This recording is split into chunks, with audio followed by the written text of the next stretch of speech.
Hello. We all right? I just want to thank my cousin Paul for getting me on the show. You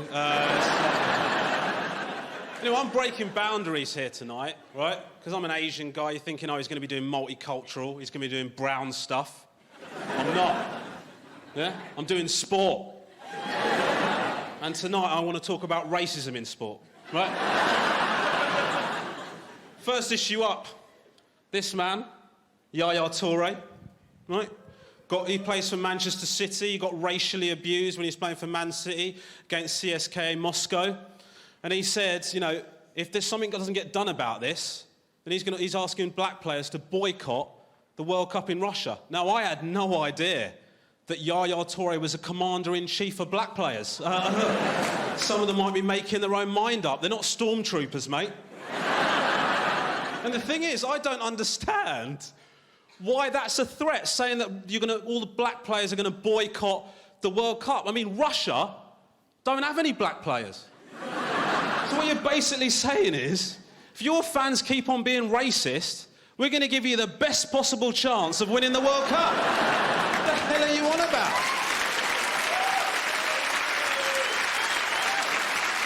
Apparently, one of the sanctions against teams whose fans are racist is that your team can get relegated. Now, I don't know about you, but this gives me a cunning little plan.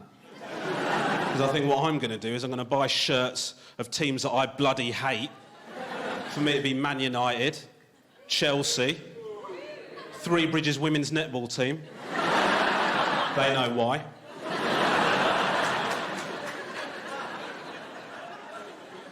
And then I'm going to turn up at one of their games in their shirts. I'm going to start monkeying it up. See if I can get them sent down.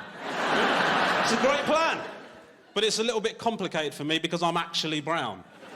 I'm worried that somebody's going to see me doing that and think, holy shit, they actually do that. I mean, the complicating factor of this is this. Gareth Bale. I mean, he actually looks like a monkey. That's the problem.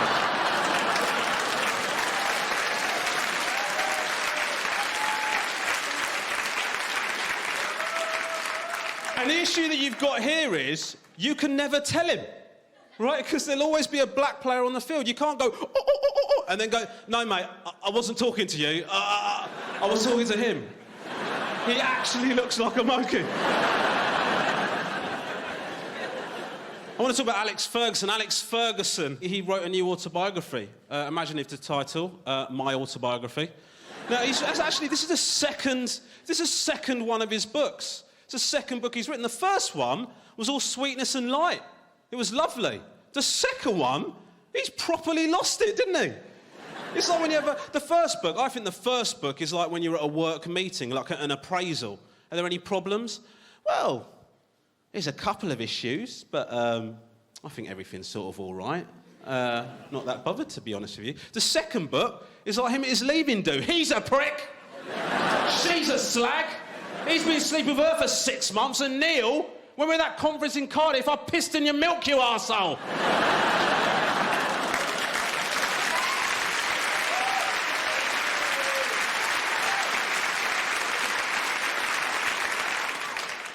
And the thing that I found really weird is that Fergie, he talks about David Beckham. I think Bex is a ledge.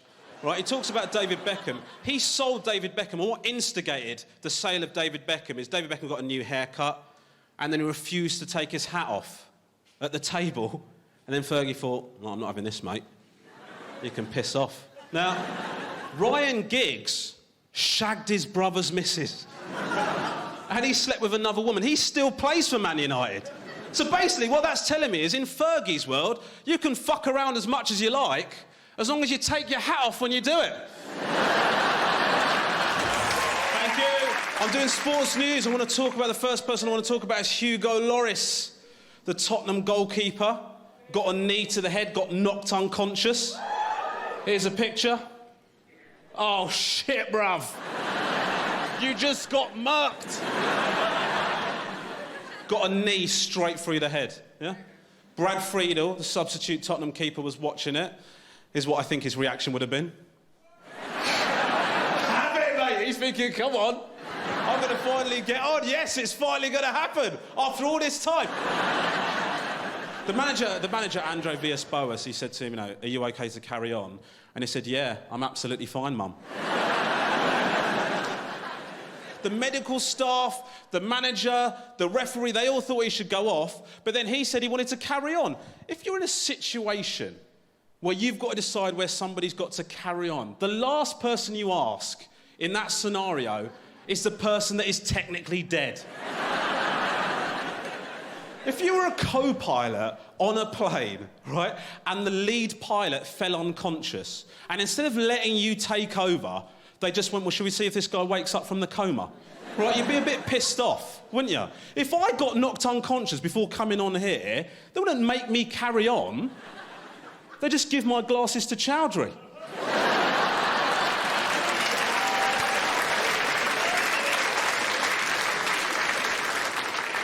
Sven-Goran Eriksson has written an autobiography. Can I be the first person to say, who gives a shit? Right, I've got no interest in what this guy's got to say about football, but the only thing that is quite interesting is who he's been banging. Right, that's the interesting bit. He's been playing it fast and loose with the dickie. They've wheeled out Ulrika Johnson to bask in the deflected limelight. She's on the phone waiting for the call. You can imagine just going, I'm back! It was reported, apparently, that Sven, in order to show off to Ulrika, said that he could beat up Fergie. Now, Fergie's a 70-year-old man, right? If it's true, basically, Sven is showing off about beating up a pensioner so he can get laid. Now, I've done a lot of things to impress a woman. I've bought her dinner, I've bought her flowers. What I've never done is slapped her granny. Ulrika said that having sex with Sven was like reading an IKEA instruction manual. Now, she's just picked that because he's Swedish, right? Talking about reverting to stereotypes. Thank goodness she didn't end up in a relationship with Krishnan Gurumurthy. I really enjoyed the way he dipped his poppadom in my chutney. Ulrika said, right, she would have got more satisfaction from putting up a bookcase than having sex with Sven. Now, I thought that was really weird until I saw the bookcase. Didn't even have to mock that up, that's just from my wife's closet. Manchester City players, right, have been given language packs, because so many of them are foreign. I don't know if you've seen this. They've been given language packs to help them understand English. Part of the advice in these language packs was for them to watch children's television programmes, CBeebies. What a damning indictment of the English-speaking players at Manchester City, that instead of having a conversation with them to learn the language, it's better to watch In the Night Garden. Apparently, for those that find it too challenging, they've just been told to watch Towie. Apparently, Jolyon Lescott kicked off when Sergio Aguero was using English that he'd just learnt from Rastamouse. Hey, man, I'm going to be taking a free kick, you bumber ass. In the Night Garden, right, it's got characters in it like Macca Pacca and Ninky Nonk. Now, in these racially charged times, I don't think we should be throwing around terms like that. I reckon that's why Suarez got into trouble. Offside, Ninky Nonk. You fucking what, mate? So the jockey, AP McCoy, has been called the most successful sportsman of all time because he has won 4,000 races. First of all, can we just accept that it's the horses that win the race, right? If anything, the jockeys are making it more difficult. Can't imagine Usain Bolt halfway through the 100 metres going, do you know what? This would be a lot easier if I had an agri midget piggybacking on me right now.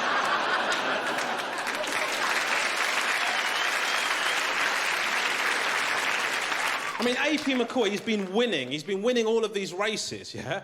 But he's been winning on horses. Good horses. You want to show me how good you are, mate? Turn up on a goat.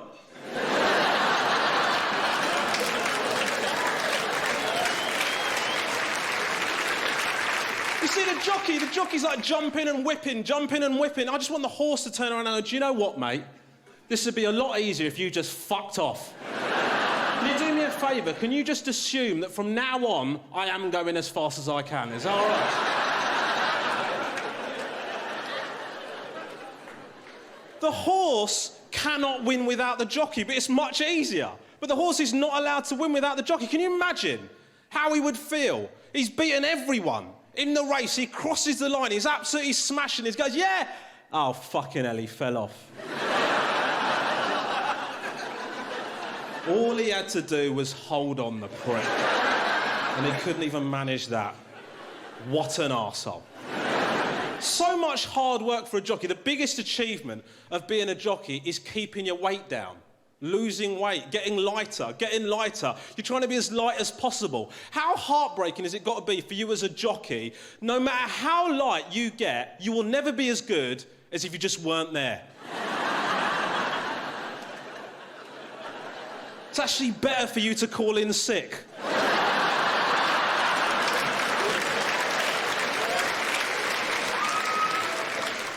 The England cricket team have been in the news. The Ashes are coming up and people are looking at me thinking, well, Romesh, what team do you support? Well, I'm originally Sri Lankan. My parents are Sri Lankan, right? But I was born and bred in England. So what I say to you is I proudly support any team that happens to be winning at the time. That's...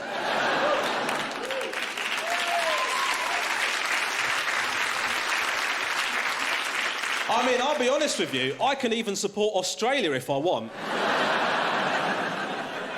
The England cricket team have sent through an 82-page menu booklet to the chefs in Australia, right? They've got quinoa, tofu, mung bean. And the Australian cricket team are getting all excited about this because they reckon they can take the piss. I think this is Australian cricket team missing a trick here. Because if you want to take the piss out of the England cricket team, there are far more obvious things that you can take the mickey out of. For example, the fact that half the team are South African, right? I mean, I'm all for being inclusive, but it's a bit embarrassing when you see the interview, isn't it? I am extremely proud to be playing for England, and I cannot wait to go back to Johannesburg and talk to my family about how proud I am. When I was growing up, it was always my dream to play for my country, and that didn't work out. England are definitely the favourite of my second choices. I mean, you can't blame us for sending a menu across to the Australians in advance. I mean, their culinary skills are hardly renowned, are they? The two most famous contributions they've made are the barbecue and the bush tucker trial, right? The Australians, they think it's going to give them loads of verbal ammunition. They think they're going to give it some to England on the pitch, right? As if they found their weakness by taking the mickey out of the food. I mean, it's all a bit petty, isn't it? Right? I mean, it's hardly 8 Mile. Do you know what I mean? You're in the pavilion, yamming on some mung bean while I'm round your parents' house, flicking on your mum's bean. Munching on tofu so you won't put on flab while your missus enjoys my spicy lamb kebab. How much of a pussy are ya? I would say very, but you won't get cystitis because you're drinking cranberry. Peace. Ladies and gentlemen, I want to talk about David Haye. David Haye has pulled out of his big comeback fight with Tyson Fury because he's hurt his shoulder. Oh dear, David. To prove it, he's tweeted a hospital selfie. Oh, look at him. Bless him. He's basically done that as proof. That's proof of his injury. That's the equivalent of one of us going, I can't make it in today. I feel it really rough, man. I can't do it. It's the second time he's done this. He pulled out of the first one because of a gashed eyebrow. This is basically like, you know when you arrange to meet up with someone for a drink and you don't really like them? So you set the date up for 3 months' time. And then when the day's approaching, you just sort of pull out at the last minute. Do you know what I mean? That's basically what I do. Right, I've cancelled so many lunches with people because my kids are ill that I actually got a call from the Make-A-Wish Foundation.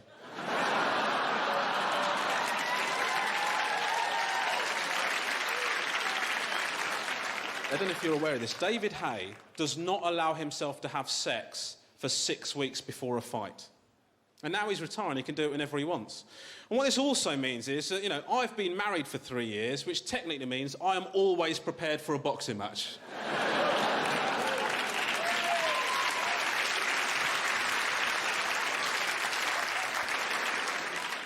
People describe David Haye as a personality boxer, but I sort of think he's he's benefited from the fact that there's sort of a lack of personalities in boxing. It's not like it used to be. Like, we used to have, like, Chris Eubank.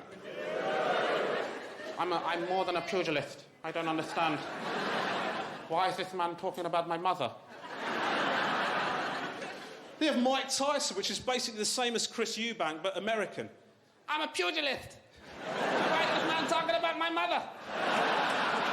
You know, he had a real personality, right? He had a real personality. He said things like, everyone has a plan until they get punched in the mouth. And that's pretty much true, isn't it? As I found out when I told my grandmother that I was planning on marrying a white woman.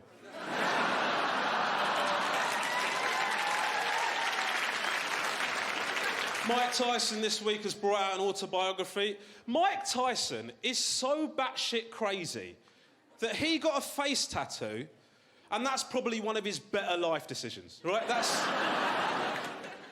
He fought while he was on drugs, it turns out. He fought while he was on drugs, but that drug was marijuana.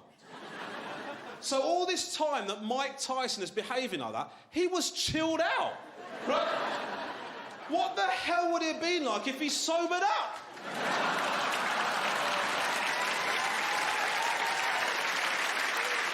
The man that bit off Evander Holyfield's ear was chilled out. He just had the munchies.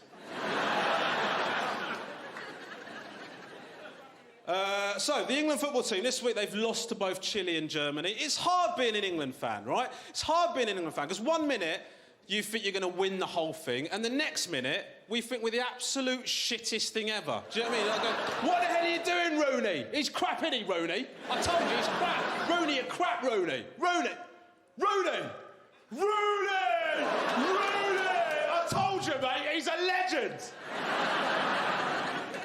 First of all, right, supporting England is a dangerous thing. It's a dangerous thing, right? Because the only thing worse than leaving your Christmas decorations up too long is leaving an England flag up too long outside your house. Do you know what I mean?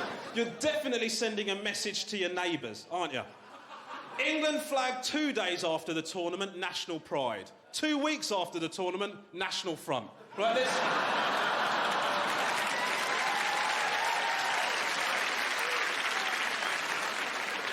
The newspapers are up in arms because apparently the hotel that England is staying in Brazil is rubbish, right?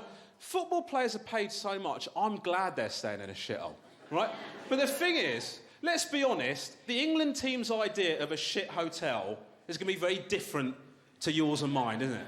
I can't imagine John Terry is going to have to knock on the door at 10:30 p.m. to be let in by the night porter. They're never going to have to suffer the horrible feeling that you get when the breakfast is included and you go downstairs and you find out it's continental.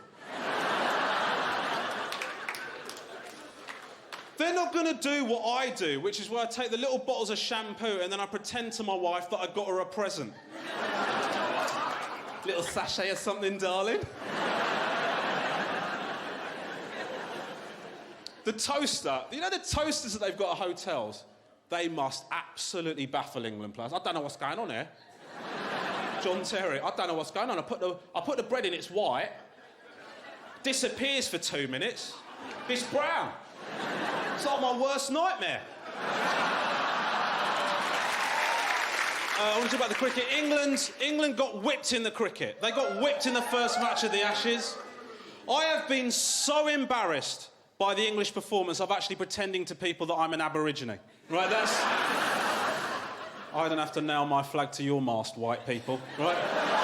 It's got to the point now where the best chance of an English victory in Australia is Joey Essex. And that is quite depressing, right? I don't know if they're cricket fans in, but the problem is, because the Ashes are being played in Australia, right, you have to watch it overnight. You have to sit and watch it through the night. There's nothing darker than me sitting in my living room, in my underwear, in the middle of the night, eating a pot noodle. Yeah? But now I can watch cricket while I do it. So it's... I mean, the England performance has been so embarrassingly bad that when I've been watching it and my wife comes downstairs to see what I'm doing, I flick it to Babe Station and pretend I'm having a wank. That's...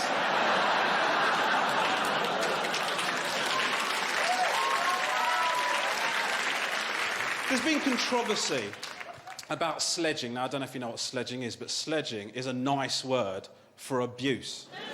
Basically, it's where the cricketers are having a go at each other, giving each other a shitload of banter, and they just call it sledging. I mean, you can't just give it a nice word, and that's all right. It wouldn't be all right in football if the goalkeeper called the striker a black bastard and then just went, "It's all right, mate, I was just tobogganing." I didn't mean anything by it. I mean, they've got Hawkeye, they've got the snickometer, all of this stuff. I reckon they should just let us hear the sledging. It's really interesting. I think you should be able to watch it on the red button, just hear what's going on. Right, because in a football match, they've just got 90 minutes. They've got 90 minutes to abuse, so it'd just be, "Oh, I shagged your wife," right? Cricketers, they've got days, right? Day 1, I shagged your wife. Day 2, and she made me dinner. Day 3, and she made me dessert. Day 4, dessert was your mum.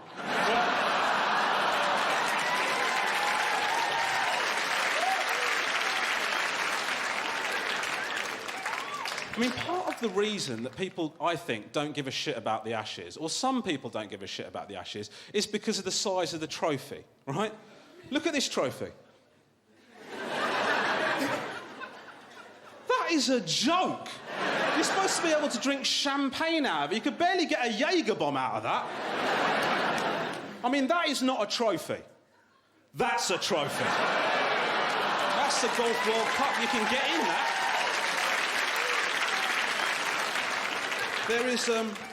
There's massive news in the world of rugby, obviously, and you'll all have heard about it. Ben Cohen is out of Strictly Come Dancing. That's the big news. Now, what I find most upsetting about rugby players is the fact that they go on to do Strictly afterwards. Like, what is going on during a ruck where you think, "Do you know what? I think I'm going to take these skills and apply them to the foxtrot. I think this is the way forward." Ben Cohen, he danced topless. Look at that tall glass of vanilla goodness. Now, I'm going to be honest with you. This pissed me off, right? Because I'm watching this in the living room with my wife. I don't want to be made self-conscious in my own house. Do you know how self-conscious I am? I'm so self-conscious about my appearance that one day I woke up in the morning, I went to the bathroom, I looked at myself in the mirror, I went back to the bedroom and apologised to my wife for my appearance. She accepted my apology.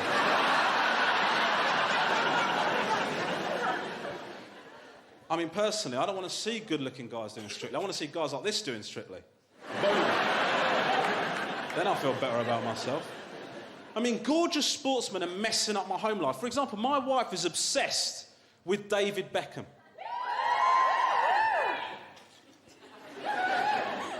She thinks he's gorgeous, but actually he's not. I'm here to share this with you. The only reason people think he looks gorgeous, the only reason that women think David Beckham is gorgeous, is because he hangs around with ugly people. Right, think about it. He's always with Gary Neville, Paul Scholes, started hanging out with Prince William. He's not looking so hot these days, is he? Yeah, the bloom's come off that rose. Like, for example, look at this picture of Bex. Does he look hot? Now, don't be fooled. The only reason he looks hot is because I'm standing next to him, right? Watch this.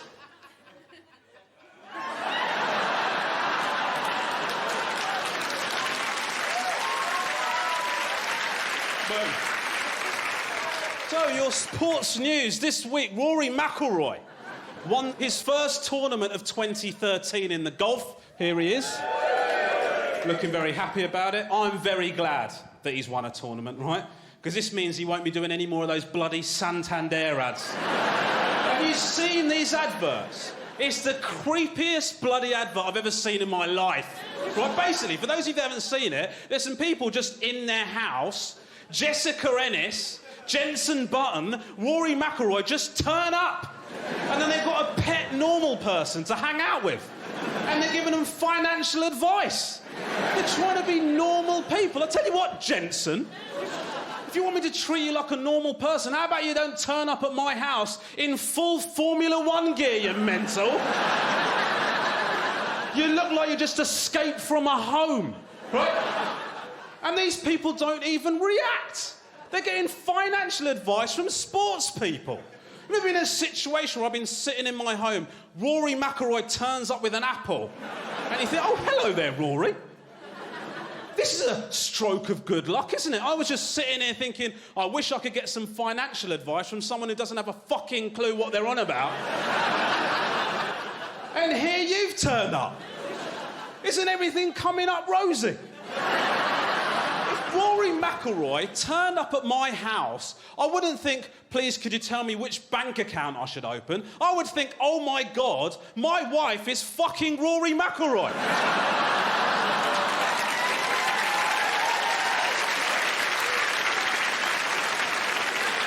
The only way that advert could get worse for me is if I came downstairs and John Terry was sitting on my sofa. With my dressing gown on. All right, mate. I mean, the reason that people say that Rory McIlroy went off the boil is because he changed his golf equipment. He got this Nike deal for 78 million. And people are saying he shouldn't have done it because he's become a bit rubbish. But he got 78 million pounds. Who gives a shit if he got a bit crapper? Right? I wouldn't give a crap. To put this into context, a couple of years ago, for a tenner, I tongue-kissed a mate. Think about what I would do for 78 million pounds. Right? For 78 million quid, I don't give a shit if it takes one more stroke to get me closer to the green. I don't give a shit. I've got 78 million pounds. I'm going to buy a dolphin. Right? I'm going to be honest with you. I don't understand golf. I don't get the appeal of it, right? You're sort of walking around hitting shit occasionally. My big issue with golf is, right, how expensive it is to get into. I don't understand how you get into golf. You've got to buy all the equipment. It's so expensive. You can play football in the street. You don't see people playing golf in the street, do you? I mean, where I grew up, people did have golf clubs. But they usually had them in one of their hands as they're walking towards me complaining about immigration. Right? Tiger Woods is the other golfer, right? That he's got a huge Nike deal and he caused controversy because he was shagging around. Yeah? Tiger was on the prowl. You know what I'm talking about, yeah? No? OK. Nike didn't drop him when he did this. They didn't drop him. Of course they didn't. Because why would they care, right? Golf is like one of the most male-centric sports around. Some golf clubs, women aren't even allowed to join. You think these guys are going to give a crap if Tiger Woods is shagging around? They're going to think it's amazing. I can't imagine someone down the golf club with all the lads going, do you know what? I actually think it's absolutely disgusting. The way that Tiger Woods is going around shagging all these hot women, I think it's morally deplorable. And I don't think I'll be associating myself with any of Tiger Woods' products. They're not going to think that. They're going to think he's a ledge. How impressive is that? They were so impressed by Tiger Woods' behaviour in the world of golf, they nearly forgave him for being black.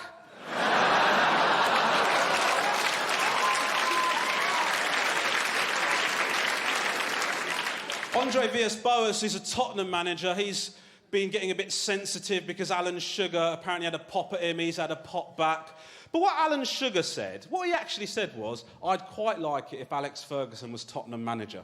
Now, Alex Ferguson was possibly the greatest manager of our time. It's not an insult to Andre Villas-Boas to say that he wouldn't mind if he was the manager. It'd be like me getting angry because my wife says that she wants to shag Ryan Gosling. Now, I'm not bringing a lot to the table. If my wife had the opportunity to shag Ryan Gosling, I'd say to her, go ahead, love. Fill your boots. As long as I can have a go on him afterwards.